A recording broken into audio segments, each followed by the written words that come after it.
The year is 2008, and Hertz stands as the undisputed king of car rentals, commanding over 25% of the global market, with revenue exceeding $8 billion annually.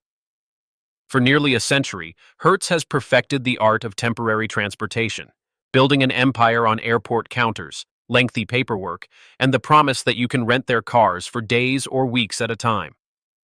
Their business model seems bulletproof. Travelers need cars, Hertz has cars, and the transaction happens through physical locations staffed by uniformed employees who hand you actual keys after checking your license and credit card. But in garages and co-working spaces across America, two revolutionary forces are about to emerge that will fundamentally rewrite the rules of how people access vehicles, turning the entire car rental industry into a relic of the analog age. Robin Chase launches Zipcar in 2000 with a radical proposition that sounds almost absurd to traditional car rental executives. What if you could rent a car by the hour instead of by the day, pick it up from a parking space on your street corner instead of an airport counter, and unlock it with a membership card instead of dealing with paperwork and human interaction? Zipcar begins with just 2 vehicles in Cambridge, Massachusetts. But the concept spreads like wildfire through urban areas where young professionals and college students discover they can access transportation exactly when they need it, without the overhead of car ownership or the minimum commitments of traditional rentals. By 2009, Zipcar operates over 6,000 vehicles across major cities, generating more than $130 million in annual revenue, while serving over 325,000 members who have embraced this new model of car sharing that charges as little as $7 per hour, including gas and insurance. Meanwhile, in San Francisco, Travis Kalanick and Garrett Camp are solving a different transportation problem that will prove even more devastating to companies like Hertz. In 2009, they launch Uber with the simple idea that you should be able to request a ride from your smartphone and have a driver arrive within minutes, eliminating the need to rent, own, or share a car for many urban transportation needs. The first version of Uber focuses on black car services for affluent users willing to pay premium prices for convenience, but the founders quickly realize they have stumbled onto something much bigger than luxury transportation. By 2012, Uber introduces UberX, allowing ordinary people with personal vehicles to become drivers, dramatically expanding supply while reducing costs, and creating a transportation network that can respond to demand in real time across entire metropolitan areas. The mathematics of disruption become clear when you compare the user experiences. A traditional Hertz rental requires advanced planning, travel to a physical location, waiting in line to complete paperwork, paying for full days even if you only need the car for a few hours, returning to the same location, and dealing with potential damage claims or fuel requirements. Zipcar reduces this friction by placing vehicles in neighborhoods, allowing online reservations, and charging by the hour with fuel included, but still requires walking to a designated parking spot and returning the car to the same location. Uber eliminates almost all friction by bringing transportation directly to your location within an average of 4 minutes in major cities, requiring only a smartphone app, and handling payment automatically while providing real-time tracking and driver ratings. For millions of urban consumers, the choice becomes obvious. Why rent a car for 24 hours when you can summon one for exactly the duration of your trip? Zipcar continues expanding its footprint by targeting the specific pain points that traditional car rentals ignore, particularly in dense urban markets where parking is expensive and car ownership feels increasingly unnecessary. The company partners with universities, corporations, and municipal governments to place vehicles in high-traffic locations, making car sharing as convenient as using an ATM while charging rates that make economic sense for trips lasting anywhere from 1 hour to several days. By 2013, Zipcar operates over 10,000 vehicles, serving 760,000 members across the United States and Europe, generating over $279 million in annual revenue, and proving that consumers will abandon traditional car rentals when presented with more flexible alternatives. The company goes public in 2011 and attracts acquisition interest from major players who recognize that car sharing represents a fundamental shift in how people think about vehicle access.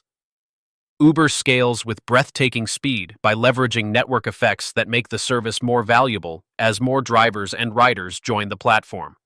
The company raises massive amounts of venture capital funding, enabling them to subsidize rides below cost in order to attract users and drivers simultaneously, creating a transportation network that becomes increasingly difficult for competitors to match.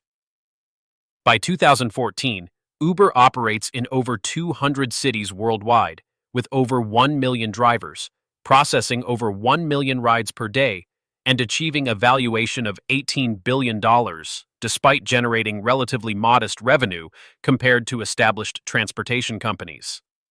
The real disruption comes not from Uber competing directly with car rentals, but from eliminating the need for short-term car access entirely, particularly in urban markets where traditional rental companies generate their highest margin business from travelers and residents who need vehicles for just a few hours or days. Traditional car rental companies initially dismiss both Zipcar and Uber as niche services that serve different customer segments, but the data tells a different story as their core markets begin evaporating. Airport rental volumes start declining as travelers discover they can use ride-sharing services to reach their destinations more cheaply than renting cars for short urban trips, while urban dwellers increasingly choose car sharing or ride-hailing instead of renting vehicles for weekend errands or occasional longer trips. Hertz attempts to compete by launching its own hourly rental program and investing in car-sharing initiatives, but these efforts feel like incremental improvements to a fundamentally outdated model rather than genuine innovation, and the company struggles to match the convenience and pricing that app-based services provide.